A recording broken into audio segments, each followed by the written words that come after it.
if you fought in World War II and used a Tommy gun, go ahead and hit the subscribe button, guys. Thank you for your service. Today we're talking about the M1A1 Thompson, the military version. I'm Ian McCullen from Forgotten Weapons, and sometimes you make stupid purchases in Airsoft, and sometimes you make good ones, and this is not one of those times where I made a good one.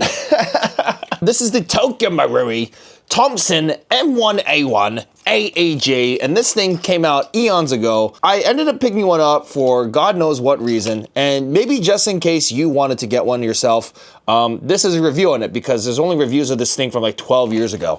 So, yeah, that's great. Awesome. So, yeah, the M1A1 was the submachine gun that shoots God's caliber in World War II, and it is a chunky boy for a submachine gun, almost as long as an MCX or something of that nature. And considering the technology at the time, this was pretty revolutionary in terms of size and what it could shoot at the time, if you compare that to an M1 Garand or something like that, which was like way longer. But today is just going to be a review of this AEG in stock form, which it is. I did get it secondhand though, and it is rough. It is rough, I'll tell you that right now. But let's go just like the boys of the platoon, tip to butt. Starting at the tip, we have no flash hider. It is just a regular barrel with an iron sight on top of it, and it is made of metal, and it's held down by this tiny grub screw. And at the bottom of it is a plastic fake wood hand grip, which has a tiny bit of play, but this play can be alleviated by tightening down this grub screw and putting in Loctite, or tightening the little screw down here at the bottom.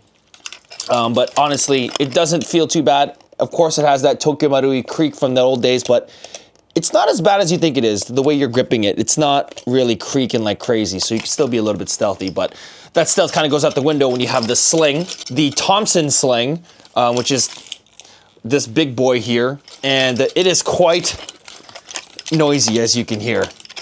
You're not being very stealthy with this thing. But yeah, man, the sling, it just completes the look, and it actually matches the magazine bag that came with this thing. Not included, it was separate, but there's a magazine bag that this guy gave me on top of that, which holds some magazines.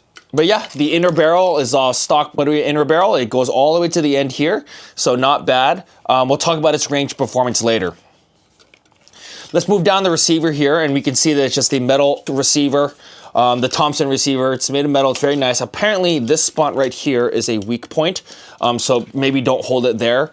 But you can see it houses the hop unit, the magazine, and a fake bolt.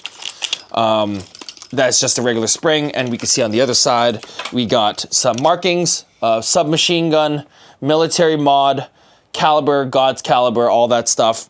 We have the fire controls and some markings here as well. And on the other side, we have the Tokyo Marui markings, so that's pretty nice. On top of the receiver, we have the iron sight at the back, which doesn't have any particular controls other than manually moving it around up and down by pushing it up, pushing it down, pushing it left and right.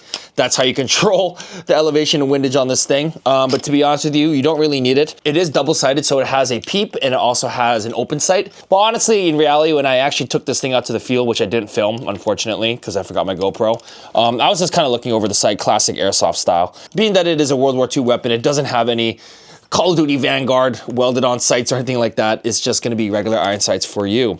But that being said, you could actually put a tracer on the end of this thing. It doesn't actually work. You have to kind of like, I don't even know how you're supposed to do this. You kind of put it like this, and you could use 4 screws to put on a tracer at the end of this thing. But even the Tokyo Marui full auto tracer doesn't fit on this, so there's no actual tracer that really fits on this thing. So you won't be doing that.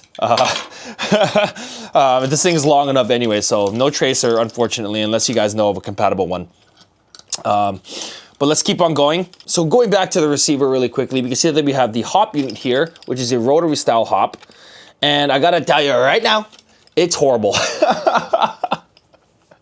Usually Tokyo Marui hops are very great, and they have a lot of range and they have a lot of accuracy, but this is horrible. Now, I don't know if that's because this thing sucks or if it's just old and it's just been sitting in this guy's house for God knows how long and this air seal is done. With this hop unit, I was able to get maybe 20 meters from this thing inconsistently, double feeds as well. accuracy was horrible. Actually, the full auto was quite good on it. It actually had some pretty accurate shots in full auto, but you're not really going to be using full auto on this where you're playing. And speaking of full auto, the magazine, which is also made of metal and plastic, the inside is plastic, metal outside. This thing can only hold 60 rounds, so you're not really going to be full autoing that hard, unfortunately. So that's the only thing that kind of sucks about it. Not really a problem for me since I play real count, but I gotta tell you right now, this magazine, sometimes the magazines would be good, sometimes the magazines would not be good and double feed. So I'm not sure if it's a double feeding issue because of the mags or if it's a double feeding issue because of the hop unit. Either way, I'm gonna be getting this thing overhauled. But let's talk about the magazines really quick. So these hold 60 rounds and they reload into like a track here. So old style tactics, don't know why they did that. Somebody designed it and thought it was a good idea. I'm sure if your hands are trembling and you're in the trenches, you're like, oh my God, trying to reload this thing. It's even harder with the track, or maybe it helps you. I'm not sure, but it's definitely not better than a Magwell. I'll tell you that right now.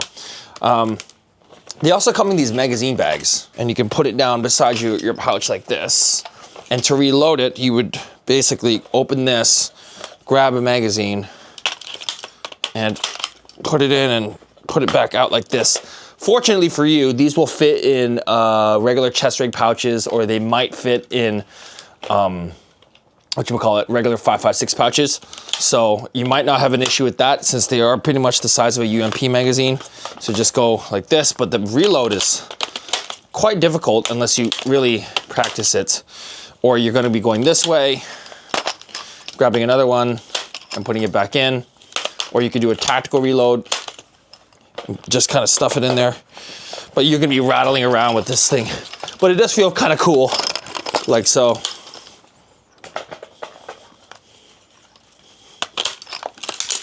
And you could, of course, rack the non-existent bolt. So let's talk about the bolt really quick. This doesn't really have anything going on at all. It is literally just a spring that exposes a piece of metal, I guess. It also has the bolt lock here. For a hold open. I don't know what function this is for. For the AEG, it has zero function at all. For the real one, you guys let me know in the comment section down below. I'm sure you guys are all a bunch of gun nerds there. But you can operate the thing even with the bolt locked or not locked. It just works. Let's talk about the controls really quickly. So the mag release is this weird paddle release that you gotta kind of push up. It is grippy though, and you can open that up and then put it back in just like this. And that's it. There's no ambidextrous there on that. So if you're a lefty, you're kind of screwed. And we have a very flimsy fire select switch for full auto that kind of can get caught on the magazine release. But so you got to be kind of careful with that. So you have full auto, and then you have semi-auto, and then you have safe, which goes this way into fire mode. So they're very, very awkward controls. Almost akin to the awkwardness of the Type 89. And of course, with this old design and it's flimsy, if you full auto too much, this will actually drop down and keep dropping until it drops to semi and then whatever. From my experience, I know I don't have any footage of it because I didn't film it, but this will lock up on you if you shoot in semi. So if you're at a field that allows full auto, just put this thing on full auto and fire in full auto or fire in semi-automatic, and you'll have a better time with it. You got to make some upgrades for sure if you want to use this thing in semi, which is what we're going to be doing. But let's talk about that trigger. So make sure we're safe. Oh, yeah, okay. So let's talk about the trigger now. It is an AEG, so let's put your hand over mine. Goes that trigger. Here we go. Thing's on. Safe. Here we go. Semi. So we got a lot of play here like this. So like nothing's going on. Nothing's going on. Apparently it's a V7 gearbox. So let's go. Go set trigger. There it is.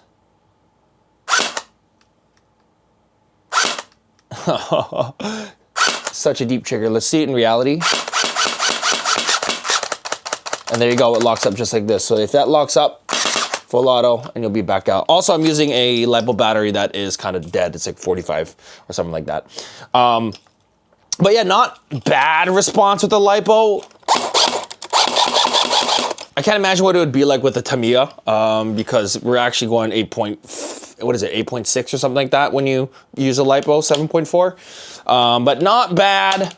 Did not keep up with me in reality in the field. It was actually kind of slow. I did have lockups. I could not rely on my life for this thing. It was way too unreliable to actually use that in CQB especially. So we're gonna be making upgrades to that. But speaking of upgrades and motors and stuff like that, let's talk about the grip. The grip is a plastic grip, but it is quite grippy, and it's fake wood, and it's nice and large, and you can fit gloves, and you won't have an issue with that either. And then finally, let's move on to the stock. So the stock is a wood stock, very unconventional. It kind of forces you to hold the rifle up like this, almost. So if you gotta hold it up, it locks up again. Oh my Lord, full auto. So it kind of forces you to kind of hold it up like you're holding a C-clamp MTR-16. So it's not like a conventional stock, so which is a little unfortunate, but just something you got to get used to and train with.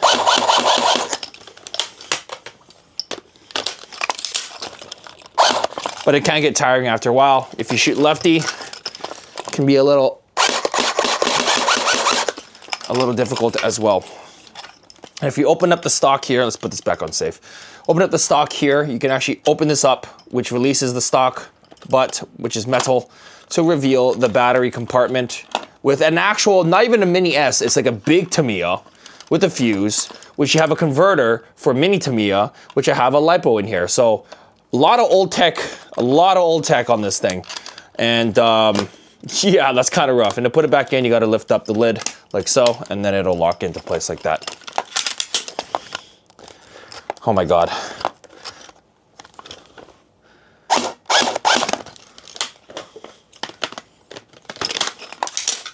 Yeah, anyways. But yeah, man, that's the Thompson. Now let's talk about its viability. I wouldn't say it's viable at all. It is just a fun little cursed toy, just for funsies. It's a little troll weapon. And I gotta tell you, right now, if you do not upgrade this thing, which has significant limitations, you're not gonna be using this thing in the field. You can use it for fun.